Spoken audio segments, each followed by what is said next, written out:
अस्सलामुअलैकुम नाज़रीन, पाकिस्तान डायरी की आज की किस्त में हम आपको करते हैं खुशामदीद।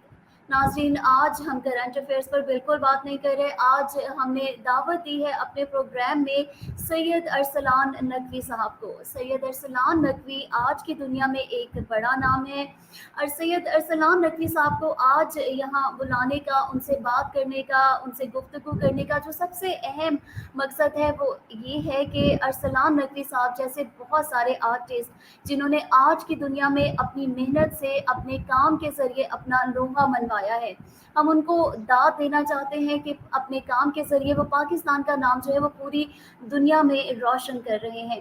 मैं अरसलान साहब को खुशामदीद कहती हूँ। Thank you so much Arsalan कि आज आपने हमारे लिए वक्त निकाला। जी, आपका भी बहुत बहुत शुक्रिया जी। Thank you. Thank you Arsalan. सबसे पहले तो आप हमारे देखने वालों को थोड़ा सा अपने बारे में बताइए। आपका आर्ट तो बिल्कुल हमने प्रोग्राम के आगाज़ में आपकी पेंटिंग्स दिखाई हैं नाज़रीन को कि आपका काम कितना खूबसूरत है, जिसकी वजह से मैंने आज आपको दावत दी है अपने प्रोग्राम में। तो आप हमें सबसे पहले बताइए कि आपने आर्ट का क्या बचपन से शौक था?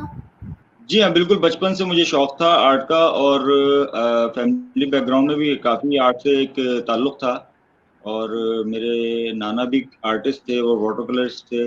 लेकिन उस ज़माने में आर्ट का इतना स्कोप नहीं था और ना इतनी गैलरीज़ पाकिस्तान में होती थी कि वो अपने काम को किसी लेवल पे लेके जाते। फिर उसके अलावा मेरे भाइयों में भी आर्ट का शौक था और उनको देख के ही मैं आर्ट की फील्ड में आया हूँ। और अच्छा। स्कूल लेवल में भी मेरा सब्जेक्ट ड्राइंग का सब्जेक्ट मुझे बहुत अच्छा लगता था और दीगर सब्जेक्ट से मैं ज़रा फ़रार इख्तियार करता था। तो ये उस ज़माने में बहुत ज़्यादा मैं कॉपी पे और क्लास के अंदर ड्राइंग्स वग़ैरह बनाता था। अच्छा, जी। अच्छा। तो आपने बाकायदा, अगर मैं आपसे ये पूछूँ कि आपने बाकायदा आर्ट की तालीम जो थी वो किस उम्र से हासिल करना शुरू की? जी, मैंने तकरीबन 21 साल की उम्र में मैंने ये इंस्टीट्यूट जॉइन किया था अच्छा। और उस ज़माने में खाना फ़रंग ईरान का एक नाम से बहुत मशहूर एक सफारत खाना है, लेकिन हैदराबाद में वहाँ एक आर्ट का शोबा भी है, जिसमें जी, वो जी। आर्ट आर्ट एक्चुअली बहुत पुराना यहाँ पर हैदराबाद में आर्ट प्राइवेट लेवल पे वो करवाते। तो उस ज़माने में मैंने एज़ जॉइन किया था। मुझे इतना एक हाई लेवल का जो आर्ट होता है, जैसे कि वो वहीं से मुझे उसका इंट्रोडक्शन मिला। लेकिन अच्छा। वहाँ अली अब्बास साहब होते थे, अली अब्बास जाफ़री, उनसे मैंने बहुत कुछ सीखा और वो समझ लें कि मुझे जो आज मैं जहाँ जहाँ भी हूँ, मुझे जो इंट्रोडक्शन उन्होंने आर्ट का करवाया, वो एक ऐसा था कि जिसकी वजह से मैं अपना काम को आगे लेकर आया हूँ। आगे लेकर आए। तो आपने बेसिकली आपने खाना फ़रहंग ईरान से अपनी इब्तिदाई जो आपकी आर्ट की तालीम है वो आपने वहाँ से हासिल की। जो आपने मुझसे सवाल किया ना कि प्रॉपर आर्ट हुँ। की जो एजुकेशन होती है, तो जी, जी, वो जी। इंट्रोडक्शन से मुझे हुआ है, खाना फ़रंग ईरान से। उससे अच्छा, पहले सही मेरा है। काम मैं करता था एज़ आर्ट, लेकिन एक जो उसके आर्ट के जो रूल्स हैं, वो उनसे इतना वाकिफ़ नहीं था। वो उसके बाद इंट्रोडक्शन आपको मुझे। एक डायरेक्शन मिल गई। जी, बिल्कुल। जी, बिल्कुल।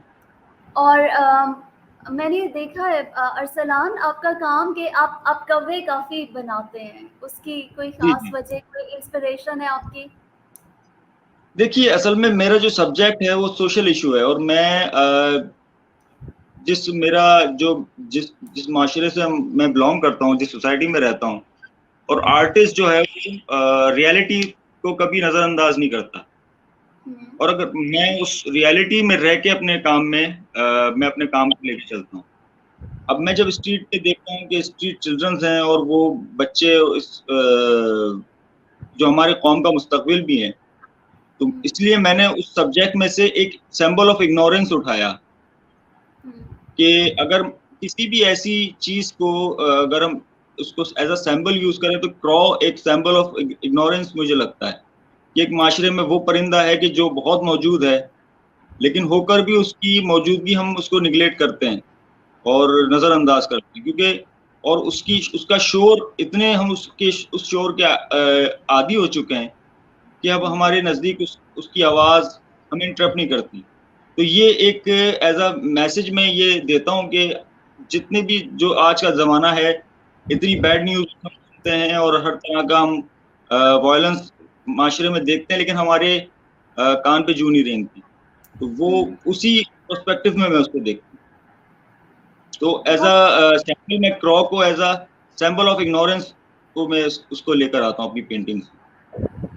बहुत खूबसूरत क्या कहूँ मैं, आपने जो तौजीह बयान की है वो बड़ी डिफरेंट और अच्छी है। और आपके कहीं न कहीं ये कहा जाता है कि आर्टिस्ट जो होता है वो माशरे का बड़ा एक हसास तबका होता है, और अगर वो हसास नहीं होगा, उसमें हसासियत नहीं होगी, तो वो शायद अपने आर्ट के ज़रिए नाकाम होगा चीज़ों को बताने में जो वो माशरे का हिस्सा होते हुए समझ रहा है, और उसको अपने रंगों के थ्रू, अपने ब्रश के थ्रू कैनवस पर उतार रहा है उन इमोशंस को जिनको वो फील कर रहा है। तो मेरे ख्याल में एक आर्टिस्ट की सबसे बड़ी खूबसूरती यही होती है कि वो बीइंग अ आर्टिस्ट वो सब चीज़ें जो वो फील कर रहे हैं अपनी सेंसिटिविटी के साथ माशरे के अंदर उसको वो बता रहे हैं। तो मुझे तो आपने बड़ी खूबसूरती के साथ ये क्रो वाली जो बात है वो बयान की। तो इसके अलावा आपका कौन सा फेवरेट मीडियम है जिसको आप इस्तेमाल करना पसंद करते हैं?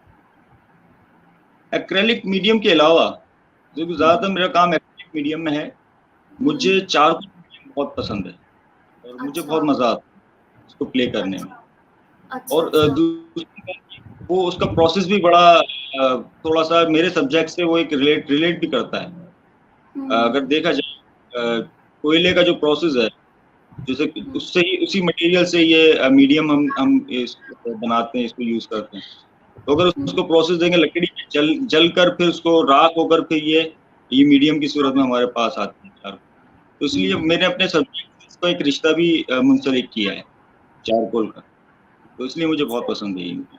बहुत पसंद है। और आप जो आपकी तरह और बहुत सारे बल्कि पहले तो आप मुझे ये बताइए कि कोई आपको कितनी मुश्किलात का सामना करना पड़ा आर्ट को सीखने के लिए? कहते हैं कि शौक दा कोई मुल नहीं, तो कितनी स्ट्रगल यहाँ तक पहुँचने के लिए आपको बर्दाश्त करना पड़ी? जी, स्ट्रगल तो जब तक ना हो तो इंसान किसी मकसद को अचीव नहीं करता और ये ज़िंदगी का हिस्सा है। तो रास्ते में बहुत सी रुकावटें भी आई, बहुत से मसले-मसाइल भी आए। लेकिन अगर मैं उनको अपने लिए अच्छा समझता हूँ कि अगर वो ना आती, तो शायद मैं आज जहाँ कहीं भी हूँ, मैं तो अपने आप को अभी किसी लेवल पे नहीं देखता। मुझे तो अभी आगे अल्लाह ने अगर ज़िंदगी तो दी तो मुझे बहुत अभी लर्न करना है, बहुत सीखना है मुझे अभी आर्ट में और मैं अपने आप को बिल्कुल। कभी कंप्लीट।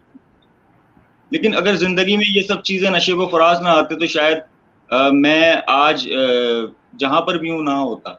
वो मेरी ज़िंदगी के सक्सेस का एक हिस्सा है।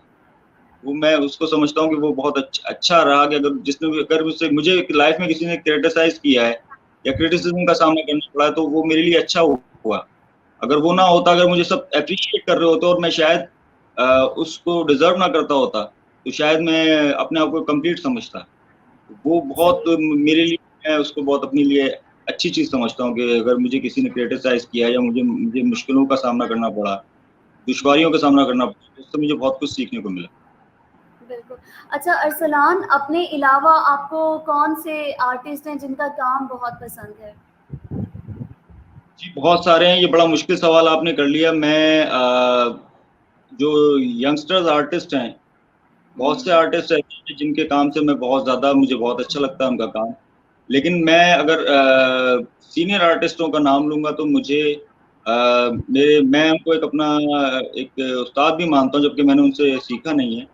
मुझे आर एम जी। नईम साहब का काम बहुत पसंद है हुँ, और मैं बहुत बड़ा उनका फ़ैन हूँ नो डाउट उनका काम और तो बहुत कमाल का है। अली काज़िम का काम जो मिनिएचर में करते हैं, उनका काम भी वो मुझे बहुत पसंद है। हुँ, तो ये 2 आर्टिस्ट, लेकिन मैं किसी के हवाले से, लेकिन मैं जो यंग आर्टिस्ट हैं जो अभी जो अभी स्ट्रगल इमर्ज कर रहे हैं, स्ट्रगलिंग पीरियड में हैं। उनके अभी ज़हन में नहीं आ रहा है, लेकिन काफ़ी आर्टिस्ट हैं कि जो मुझे बहुत पसंद है उनका काम। चलें। और उस्तादों में आप अपने काम का, अपने हुनर का सेहरा किसके सर बाँधना चाहेंगे? मैंने अपने स्टार्ट में ही आपको कहा है कि मेरे उस्तादों में सर अली अब्बास हैं और मैं उनका नाम इसलिए नहीं लिया था क्योंकि मैं पहले नाम ले चुका उनके अलावा फिर मैंने आपको और आर्टिस्टों के नाम बताए हैं, आर्यन नईम साहब और सही मोहम्मद अली भट्टी साहब जो हैं, मैं उनका नाम भी मैं भूल गया, सॉरी। वो भी मेरे बहुत मैं उनके काम से भी बहुत कुछ सीखता हूँ और मुझे बहुत अच्छा लगता है उनका काम। और वो भी सही मैंने उनसे कभी, वैसे मेरी गुफ्तगू उनसे रही है, काफ़ी टाइम पहले मेरी उनसे बातचीत हुई है, लेकिन फिर भी मैं उनको उस्ताद मानता हूँ। सही। और मुझे ये बताइए कि आर्ट स्ट्रगलिंग के पीरियड के दौरान जब आप ये सब सीख रहे थे, कोई कोई ऐसा वाक़या जो आप हमारे नाज़रीन के साथ शेयर करना चाहें, जो आपको लगे कि थोड़ा इंटरेस्टिंग है और हमारे नाज़रीन को आप बता सकें, जो आपके आर्ट से, आपके काम से रिलेटेड भी हो? जी, बस ये मेरा जो पहला सोलो शो हुआ था एलियन फ्रांसिस में, बस वही मुझे हमेशा याद रहता है, क्योंकि उस वक़्त जब मैंने, ये 2008 की बात है कि मैंने 2007 में जो है गैलरीज़ में कदम रखा। तो वो ज़माना था जब मैं एलियन फ्रांसिस में मुझे पहला सोलो शो मिला था। तो मेरे लिए बहुत बड़ा, मैं अपने समझता था कि मैंने बहुत बड़ा ये कोई पहाड़ मतलब सर कर लिया और ये बहुत बड़ा मुझे बिलीव नहीं होता था। लेकिन जब वो एग्ज़िबिशन हुआ तो एग्ज़िबिशन में सिर्फ़ मैं खड़ा था और मेरे साथ जो जिन्होंने शो क्यूरेट किया था शर्जील साहब, वो हम 2 बंदे थे, बाकी पूरी गैलरी में कोई भी नहीं आया था।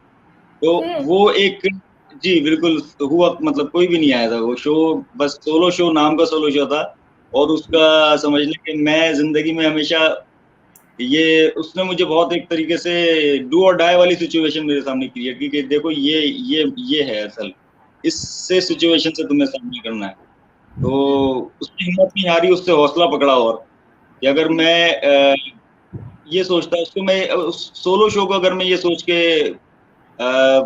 2 रास्ते इख्तियार करने थे मुझे उस वक़्त, या तो घर वापसी का रास्ता था या मज़ीद उससे सिचुएशन से लड़ने वाला रास्ता था।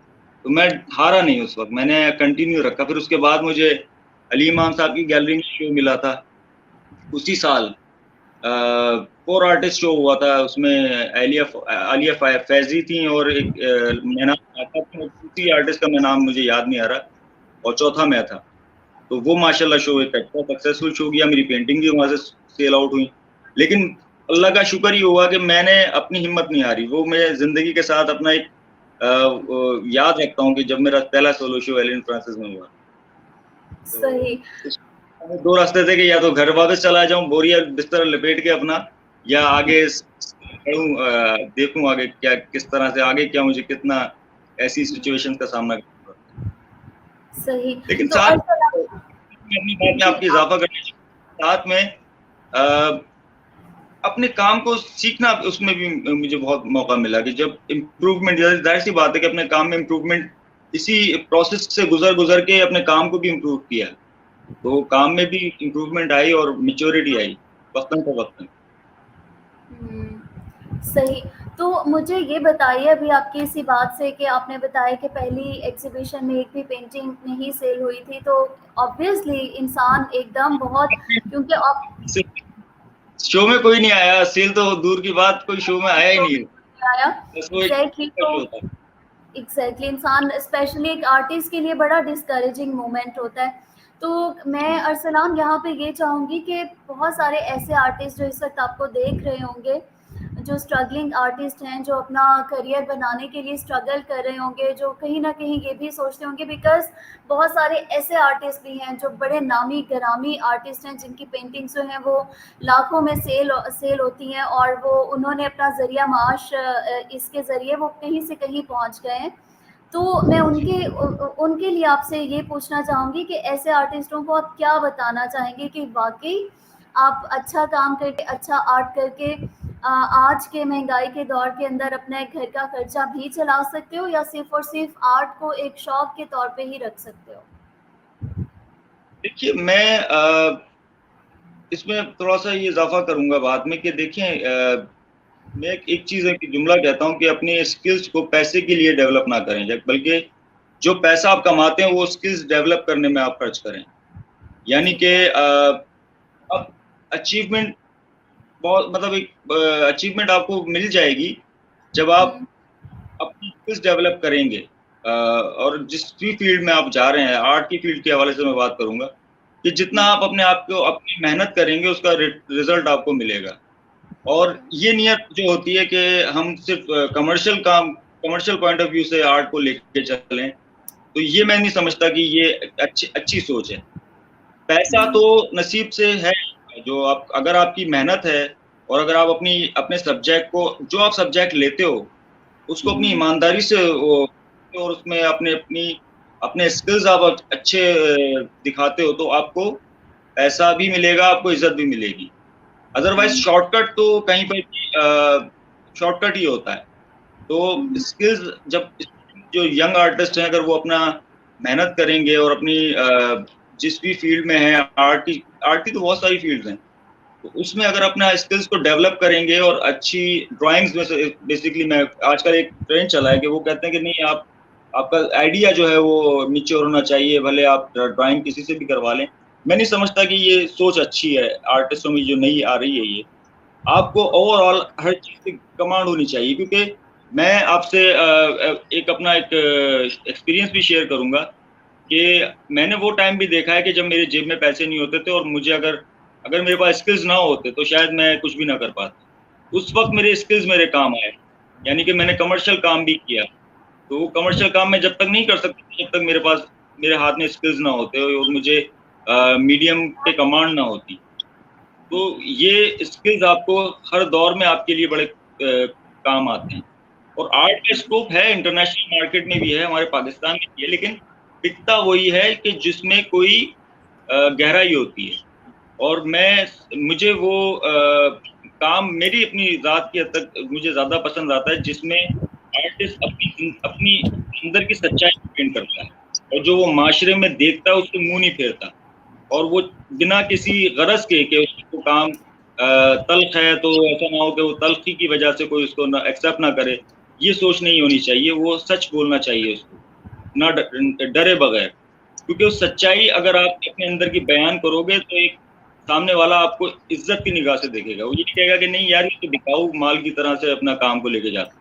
तो मैंने सब्जेक्ट इसलिए स्ट्रीट चिल्ड्रन इसलिए सेलेक्ट किया है, क्योंकि माशरे में अगर बच्चा सीधी राह पे जाएगा, मुस्तकबिल माशरे का, तो वो आगे जाके जब बड़ा होगा तो वो एक अच्छा माशरे को एक इंसान बन के दिखाएगा। अगर उसी बचपन में उसको एक नेगेटिविटी के एलिमेंट में डाल दिया जाएगा तो आहिस्ता रफ्ता रफ्ता वो नस्ल दर नस्ल वो चीज कंटिन्यू रहेगी। अब जैसे कि किसी भी बच्चे को अगर हम उसको एक चोरी की हैबिट डाल दें तो वो बड़े होकर और पक्की होगी, ना कि वो बड़ा होकर वो अपने आप उस चोरी की राह से हट जाएगा। नहीं, ऐसा नहीं होता, क्योंकि जाहिर सी बात है नेगेटिविटी का जो एलिमेंट है। अब मैं मौला अली का कौल आपके सामने पेश करूं कि मौला अली ने फरमाया कि माशरे से 3 चीजों को खत्म कर दें तो माशरा सुधर जाएगा। एक है गुर्बत, दूसरी जहालत, और तीसरी जो है वो क्या, आई एम सॉरी, एक गुर्बत है और एक जहालत है। किसी तो को ये 2 चीजें अगर रोजे सिखाना, किसी को काम सिखाना। बिल्कुल, देखिए गुर्बत है तो इंसान की नीड जो है वो उसको समझ में नहीं आएगा ना, कि वो अच्छा बुरे की तमीज नहीं कर पाएगा, क्योंकि वो भूख उसको जो है वो सोचने की समझने की सलाहियत उससे छीन लेगी। और अगर जिहालत है तो वो सब कुछ होते हुए भी नहीं समझेगा। तो हमारे माशरे में ये दोनों चीजों का फुकदान है, तो ये बहुत आम है ये सब चीजें। तो यही वजह से मैंने ऐसा सब्जेक्ट लिया है कि जो एक बीच की मानंद एक बच्चा है, उसको मैं देखता हूँ कि वो बदहाली की तरफ जा रहा है।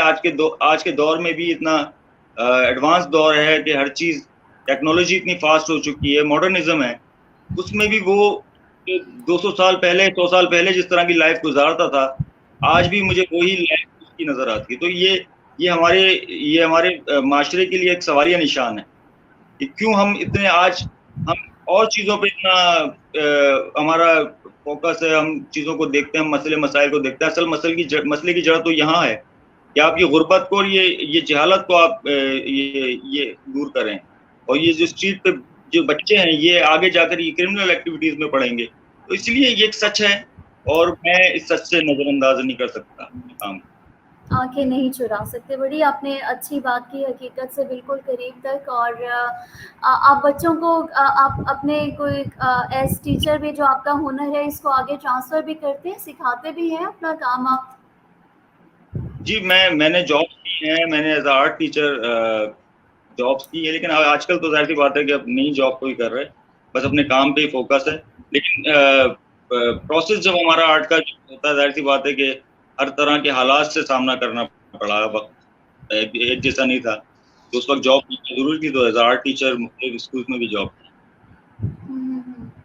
सही, सही। लेकिन अभी आप अपने काम पे फ़ोकस रखे हुए हैं, तो कोई आगे इंशाअल्लाह ताला पाकिस्तान का नाम रोशन करने के लिए इंटरनेशनली भी एग्ज़िबिशन्स में पार्टिसिपेट करने जा रहे हैं आप? इंटरनेशनल शो में तो नहीं, अभी इरादा नहीं है, लेकिन ये है कि नेशनल लेवल पे शोज़ काफ़ी ऑफ़र्स हैं, लाहौर में भी हैं और कराची में भी हैं। लेकिन इंशाल्लाह ये है कि काम के लिए भी टाइम चाहिए होता है, अगर कोई शो प्लान करना है या कोई शो के लिए, तो बस हुँ। वो भी थोड़ा-सा एक प्रोसेस होता है कि अपना काम इतनी सतह पे हो के ज़ाहिर-सी बात है कि एग्ज़िक्यूट हो सके।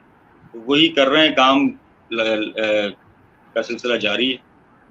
बिल्कुल। तो शोज़ तो और इंशाल्लाह अभी रिसेंटली एक ग्रुप शो हुआ है फुल सर्किल में, उसमें भी काम था। सही, सही, सही। बहुत, बहुत अच्छी बात है। आप प्रोग्राम के आखिर में कुछ अपने अपने जैसे और दूसरे अच्छे आर्टिस्टों को और जो स्ट्रगलिंग आर्टिस्ट हैं, उनको कोई पैगाम देना चाहेंगे? बस यही है कि हालात जो हैं आजकल मुल्क के, उससे दिल बर्दाश्त ना हो, हिम्मत कंटिन्यू रखें कि बहुत से आर्टिस्टों को, मैं स्पेशली अपने कुछ दोस्तों को, कि जो मेरे आर्टिस्ट हैं, कि वो बेचारे पेंटिंग्स अगर नहीं बिकती तो बेचारे वो फिर इस फील्ड से अलग हो जाते हैं। तो उनके लिए मेरा पैगाम ये है कि हिम्मत ना हारें और कंटिन्यू रखें, इंशाल्लाह जब आप मेहनत करेंगे तो अल्लाह उसका सिला ज़रूर देगा। और स्किल्स अपने आप डेवलप करें, स्किल्स को और अच्छा करें और देखें काम, और सर्वे करें, आर्ट एग्ज़िबिशन्स अटेंड किया करें, उससे बहुत सीखने को मिलता है। स्पेशली उन आर्टिस्टों को जो इंटरनेशनल लेवल पे अपने काम को लेके जा चुके हैं, उन आर्टिस्टों का एग्ज़िबिशन ज़रूर अटेंड किया करें, अगर ना जा सकें तो अपडेट में रहा करें सोशल मीडिया के थ्रू, वो बहुत ज़रूरी है। Thank you so much Arsalan. आपने आज अपने काम के हवाले से और आपके काम से के अलावा भी जो आपने बड़ी अच्छी माशरे के हवाले से माशरे की बेहतरी के लिए बड़ी पॉजिटिव आपने बातें की, और बिल्कुल सच है, बिल्कुल सही है कि ये हमारे बच्चे जो हैं यही हमारा कल हैं, और अगर हम अपने कल को सुधारने के लिए आज कोशिश नहीं करेंगे तो ये हमारे मुल्क के लिए कोई रोशन पहलू नहीं है। हमें चाइल्ड लेबर को बिल्कुल डिस्करेज करना चाहिए, और आप अपने आर्ट के थ्रू एक बड़ा अच्छा मकसद लेकर चलें, और अल्लाह करे कि आप इसमें कामयाब हों, और हमारे हुक्काम बाला जो हैं वो इस हवाले से आमीन। आपके काम को देखकर शायद कोई बिल पास हो जाए, कुछ इन बच्चों की किस्मत सुधर जाए, संवर जाए, और कौवा जो है उसकी इम्पोर्टेंस जो है वो भी इस माशरे के अंदर बन पाए। तो हम अगेन आपको बहुत शुक्रिया कहते हैं, और इंशाल्लाह ताला दोबारा किसी और दिन भी आपके साथ सिटिंग रखेंगे। थैंक यू सो मच हमारे साथ रहने के लिए। बहुत शुक्रिया कि आपने अपने मसरूफ़ इसमें से अपना टाइम निकाला मेरे लिए, और मुझे थैंक यू याद रखा। अरसलान, बहुत बहुत शुक्रिया। शुक्रिया, बहुत शुक्रिया। थैंक यू, अल्लाह हाफ़िज़।